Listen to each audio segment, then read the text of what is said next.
So hi everyone, today I will going to discuss another or no the first modification of the Rankine cycle. So this is reheat cycle. So obviously we have two analysis for reheat cycle. We have the ideal and actual reheat cycle. Aside from the reheat cycle, we're going to touch also the reheat engine. So we have in reheat engine we have also two ideal and actual reheat engine. So first, in this video, I will going to discuss ideal reheat cycle alone.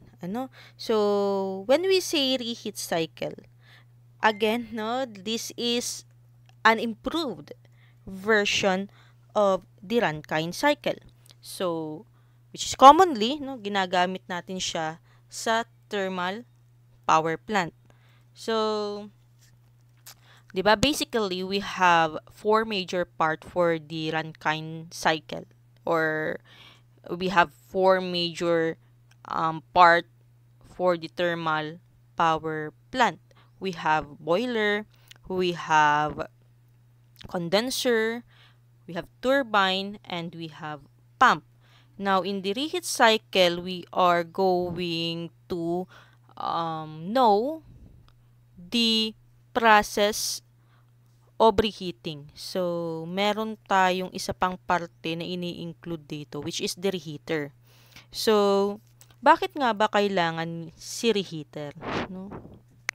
Reheater, this improves the efficiency of the power plant or the cycle rather. So in the reheat cycle, this again introduce an extra step to cater the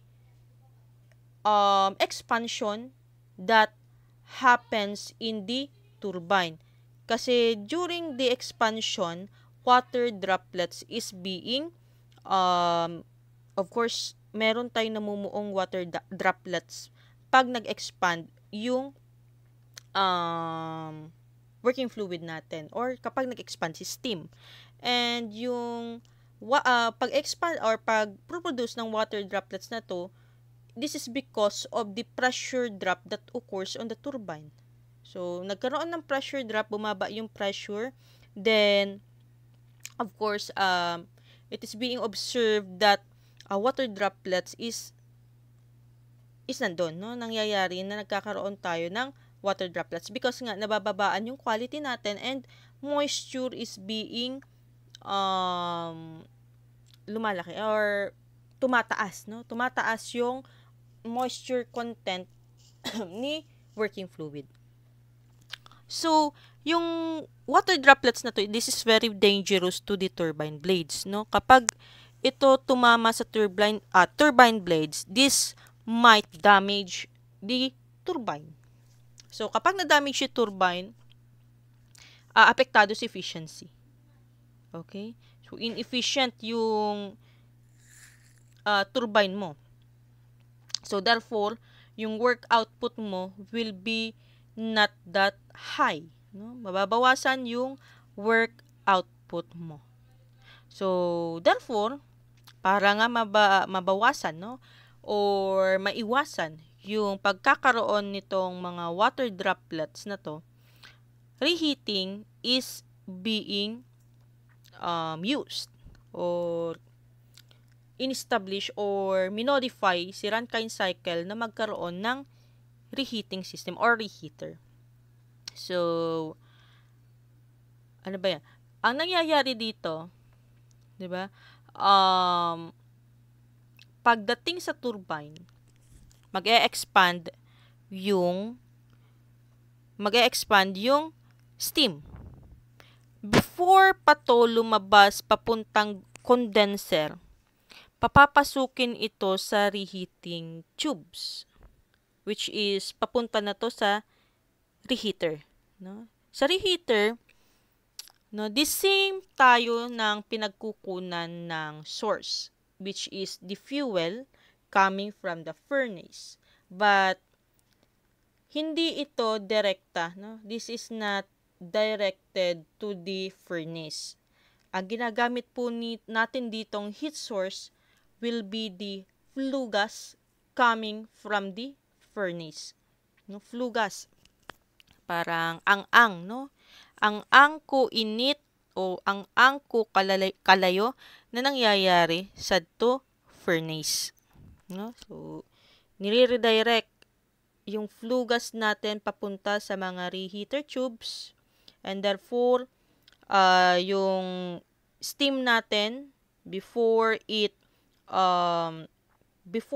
no, na maging saturated vapor or maging saturated steam, i-redirect naman ito patungong reheater. So, therefore, naiiwasan or kung hindi man maiwasan, nababawasan yung pagkakaroon ng moisture, no? Too much moisture on the steam or in the after, no? After na tumama yung superheated steam sa turbine. So, ganun si reheat cycle, no? Meron lang tayong idinagdag na part, which is the reheater. Okay, so again, reheating minimize the moisture content and at the same time increases the efficiency of the cycle. So steam is usually withdrawn and reheated few degrees before saturation point. So what is the effect, no, of having a reheater in the system, no? So sabi dito, no, the single reheating, no, kasi it can be single or double reheater. So meron bang 3, no? Meron ba 3? So possible ang tatlong reheater, no? So may nag-i-exist tayong single reheating and double reheating. Triple reheating, I don't know if nag-i-exist na siya ngayon, but it is possible to have a 3 stages for reheating. But I don't know if meron nang existing na power plant, thermal power plant na gumagamit ng tatlong reheating stage. So, ang isang reheating kasi, isang reheater, no? Single reheating system or single reheater na idinagdag. So, nadadagdagan or nag-i-improve daw yung cycle efficiency by 4 to 5%. So, hindi kataasan, no? Pero, no, meron na ding pagbabago. So, kung i-compare mo, if you have a 20, let's say 20% ngaya yung efficiency mo. So, how much yung madadagdag kapag gumamit tayo ng isang single reheating? So, that will be 0.8, no? So, kapag runtime cycle lang yung ginamit mo, that is 20%, no? Gumamit ka ng single reheating system or single reheating cycle or gumamit ka ng reheater, no? So therefore madadagdagan ng 0.8, no, yung efficiency natin considering we use 4%, right? So meron pagkakaiba pa din. So yung 0.8% kasi na yun, malaki na yun, no, kung iisipin, no? Okay, so the average temperature during the reheat process can be increased by increasing the number of expansion and reheat stages. Okay, so this is the typical diagram for an ideal reheat cycle. So again, we have the steam boiler. No, the working fluid coming from the steam boiler is of course being pumped, no, being supplied by the help of the pump. And then working fluid from steam generator, no, will become superheated steam. It will go to the engine, pasok siya sa engine, and sabi ko nga, before siya lumabas sa condenser, i-reheat, no? I-reheat ni reheater. So, meron tayong nakadagdag dito, di ba? So, meron tayong 0.1. Yung papasok kay reheater after magkaroon ng expansion, no? That will be 0.2. Yun yung papasok kay reheater. Paglabas kay reheater, again, superheated steam yan. Tatama ulit yan sa turbine, no? Sa engine. So, yun, no? That is a single reheating only. So, paglabas dito kay reheating, pagtama kay turbine dito sa engine, pasok siya kay condenser. Si condenser, no? Of course, convert superheated steam, or, no? Saturated vapor, wet steam, to saturated liquid form. So, yun yung 0.5 natin. And it is being delivered by the pump, no? To the generator again. Steam generator rather. Okay. So, ganon yung cycle ni reheat. Okay. And then, for the processes that is involved, we have two process dito, no? Major process. We have constant pressure, constant entropy. Okay? So, yan yung tatandaan nyo. Meron tayong isang constant pressure, meron tayong constant pressure and constant isentropic na involved sa reheat cycle. So, but then itong cycle na ito, nahati or ini-incorporate pa siya sa, let's say, mga part, no? Per part ng cycle or per part ng diagram. So, in the process 1 to 2, that will be the partial isentropic expansion na nangyayari sa engine. So, dito yan. So, dito, no? Process 1 to 2.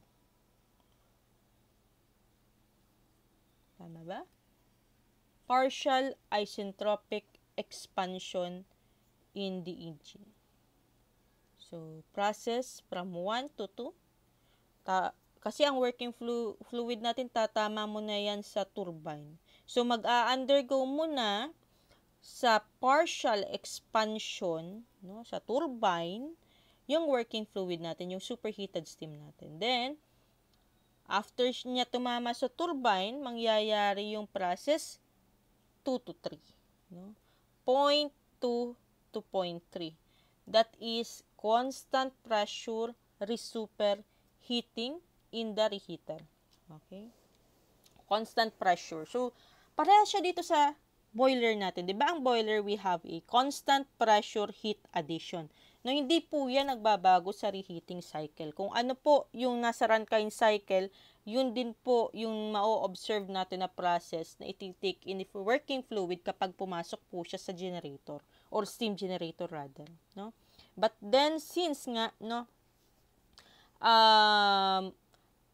dito magsusuperheat tayo, no, first superheating, no, na mangyayari is sa generator. The second, resuperheating, is mangyayari sa reheater. But the process, the same. No? Constant pressure resuperheating process. So, nangyayari po yan sa reheater. Okay?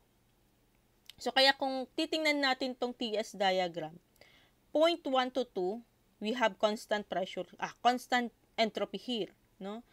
This is the isentropic expansion sa engine.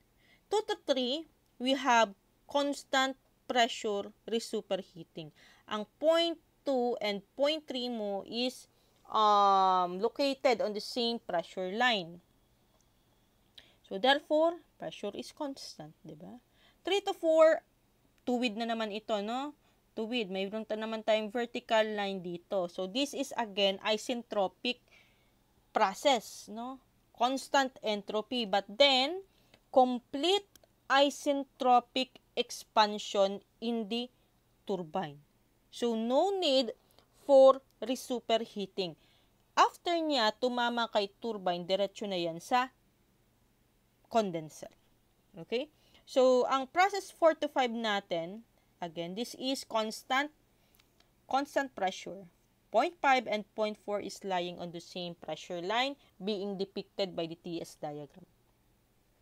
And then, after that, pagpasok niya sa condenser, then saturated liquid ng working fluid natin, papunta na siya sa pump. No? We have the 0.5 to B. And always, pag pump, pag ideal, isentropic compression siya. No? Adiabatic pumping process. Entropy at 0.5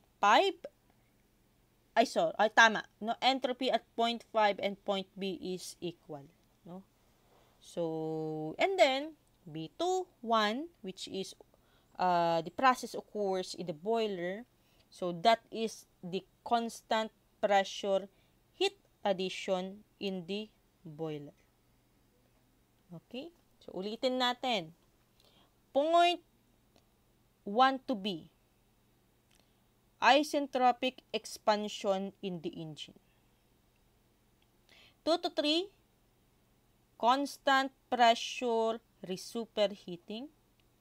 3 to 4, another vertical line, complete isentropic expansion in the turbine.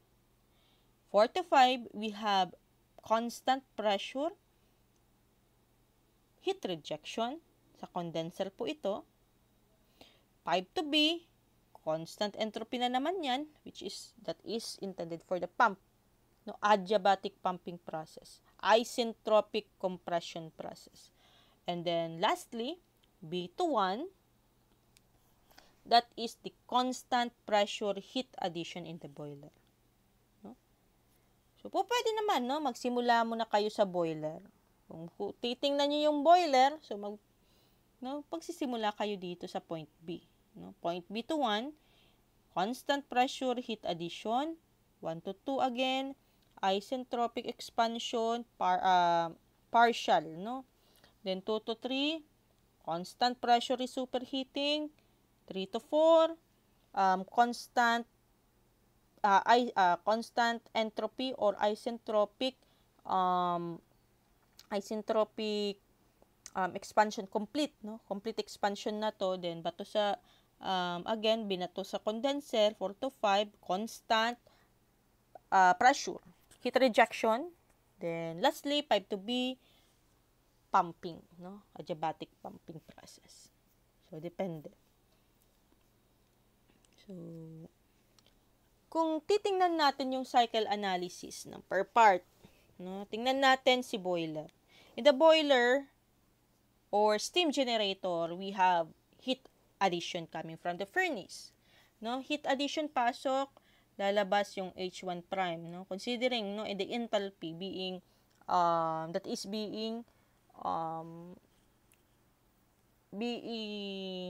nakikita natin or being delivered, pwede naman. Being observed, pwede naman. Yung dala-dala, no? Dala-dala siya ng working fluid natin. So, meron yung enthalpy. No, the enthalpy going in is the yung dala-dalang enthalpy naman to galing sa boiler, no? Yung working fluid kasi natin, boiler, galing sa pump, no?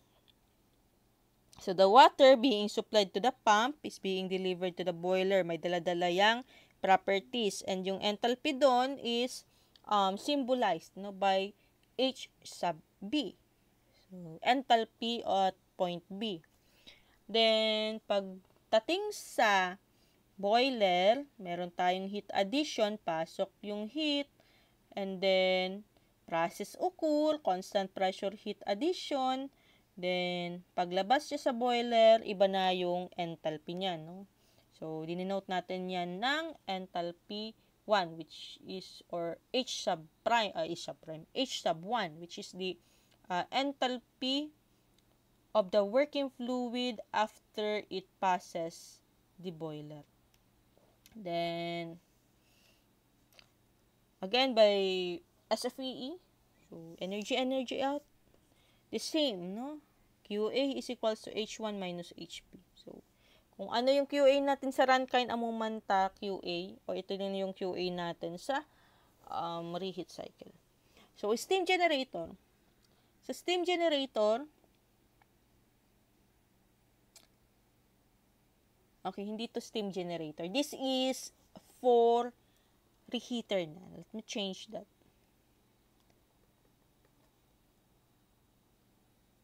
Wait lang. So, kasi, no, ang steam generator and boiler is the same. So, that will be intended for heat added. Let me change first. Wait lang.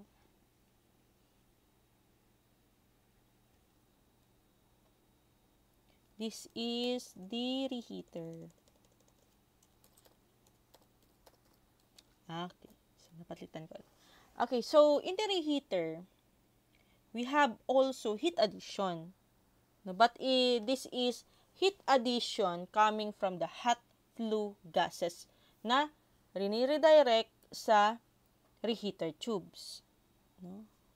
Din, sabi ko nga, yung flue gas natin galing lang din naman to sa boiler or galing din naman to sa furnace. So, rini-redirect lang siya papunta sa reheater tubes. Then, again, papasok yung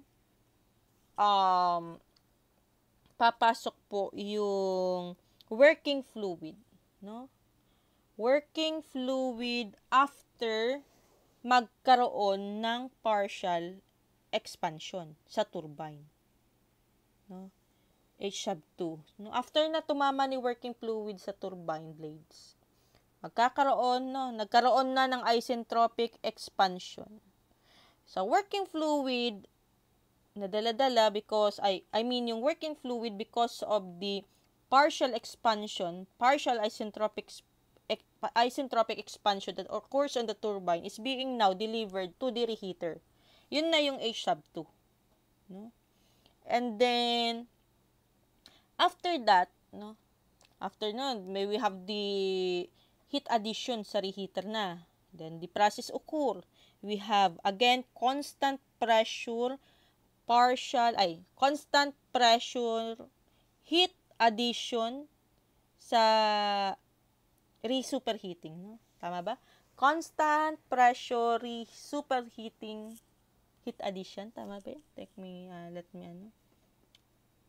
Sige. Constant pressure re-superheating pala yung ano niya.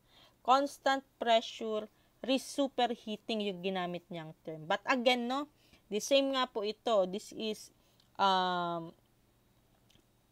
constant pressure heat addition din naman ito. Pero nga nangyayari po siya sa reheating or reheater. Kaya tinawag siyang re-superheating. Then, again, after that re-superheating, lalabas na naman yung working fluid natin na iba yung properties na dala. So, we have H sub 3 now. No? So, by this SFEE, we can determine the value of we can determine the value of QRH, which is the heat added in the re-superheating stage or re-superheating part, no? Or superheater. Yan. So, or pwede naman, no? The heat added in the reheating process. Pwede naman yun. So, that is H sub 3 minus H sub 2. Okay? And then, we shall have now the total value for heat added. No? I-add natin yan. So, i-add natin yung heat added sa boiler and at the same time, the heat added in the reheater. So, that will be yung QA natin will equals to QB plus QRH. Then, this one, since ang QA natin is H1 minus HB and ang QRH natin is H3 minus H2, we have this formula for heat addition. Okay? And then, yung total heat added natin, depende pa siya kung ilan yung reheater natin. Kaya gumagamit tayo ng formula na ganito. Or we simply multiply kung ilang reheater yung nandun sa QRH natin. O you can use the summation formula. So, ang total heat added natin will be equal to the Q boiler plus summation of heat addition sa reheater from 1 to n. And let n be the numbers of reheater. Okay? So, ganun. And then, we have here the formula for heat rejection. Ang heat rejection natin dito is H sub 4 minus H sub 5 if gagamitin natin yung SFEE dito sa figure natin, right? So, this is in the condenser part, no? Sa condenser na to. So, in the engine naman, sa engine work, we're going to determine the engine work. Of course, i-consider natin yung enthalpy na papunta and palabas sa reheating. Diba? So, enthalpy 1 coming from the boiler. Enthalpy 2, that is the enthalpy after the partial expansion. Enthalpy 3, galing na to sa reheater. Enthalpy 4, yun yung papunta sa condenser. Then we have here the work output by the engine or work output by the turbine. So, by energy in and energy out or SFEE, we have this formula for work output or work of the turbine that is equal to H sub 1 minus H sub 2 plus H sub 3 minus H sub 4. Then we have here the pump work. Ang pump work natin is the same, no? That is the this is the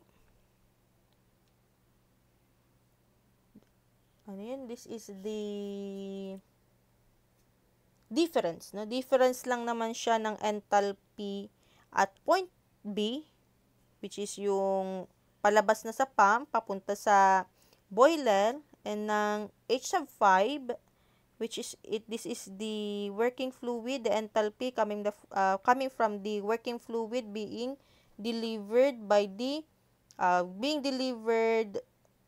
from the condenser. Then we have the work of the pump.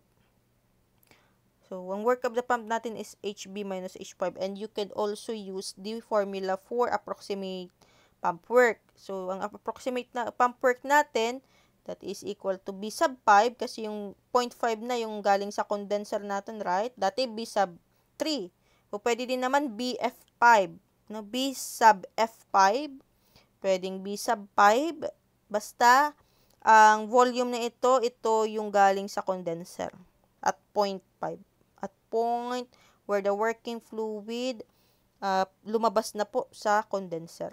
And then, multiply natin siya sa difference ng pressure sa point B minus sa pressure at 0.5.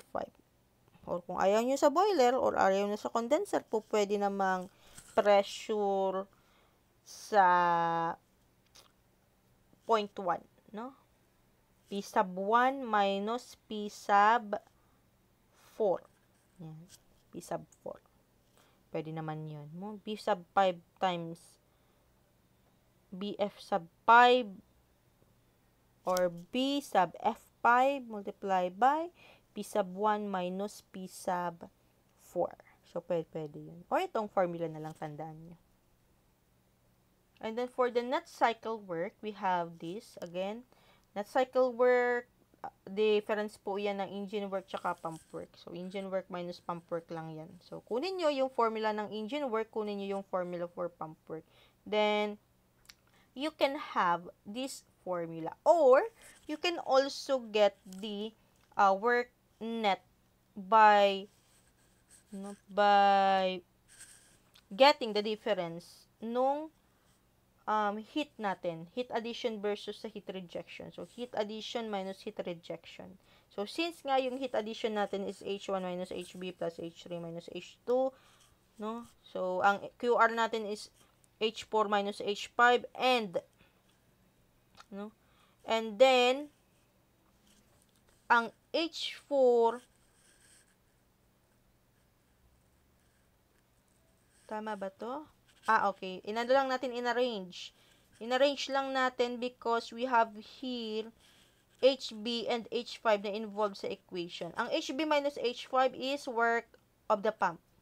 Kaya pag abot sa the work net if we're going to consider the heat addition and heat rejection, ganito po ang magiging kakalabasan niya. H1 minus H2 plus H3 minus H4 minus WP. The same, no? Yung work net natin, if magbe-base naman tayo sa work input and work output. Diba? Of course, that is the same. And then, for thermal efficiency, di pa rin nagbago ang formula natin dyan. Work net all over QA pa rin naman tayo dyan. But then, since nga ang work net natin, kinukonsidered natin yung, of course, the turbine work magbabago because of the reheater.